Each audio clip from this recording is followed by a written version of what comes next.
ሴት ልጅን እርካታ ደረጃ ለማድረስ ብልቷ ውስጥ ግዴታ መግባት አይጠበቅብህም። የብልቷ ጫፍ ወይም ክሊቶሪስ የምትባል 70-80% የሚሆኑት ሴቶች በዛ ብቻ እርካታ ደረጃ ሊደርሱ ይችላሉ። ክሊቶሪስ የምትባለዋ ማለት ነው ስራዋ ከዛ ውጭ ስራ የላትም። ስራዋ ለሴት ልጅ እርካታ መስጠት ነው። ሌላ ስራ የላትም። 10,000 የሚሆን ነርቮች አሏት።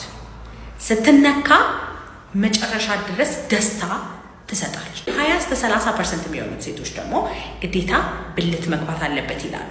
ይህ ማለት ጂስፖት የምትባለዋ ቦታ አለች። እሷ ካልተነካች እርካታ ደረጃ ላይ ደርስ ይችላሉ።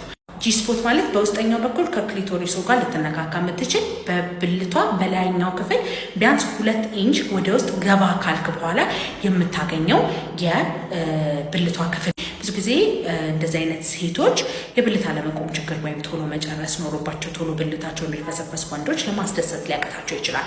ስለዚህ እንደዚህ አይነት ሚስት ካለች አንተም ብልት እንዲቆም ከፈለግ ቶሎ መጨረስ ካለብህ መታከም ትችላለህ። ባይዘው በማንኛውም ስንፈተ ወሲብ መታከም ከፈለግ ባዮ ላይ ባለው ስልክ ቁጥር ደውለህ ቀጠሮ ማስያዝ ትችላለህ። እሺ ባይ ባይ።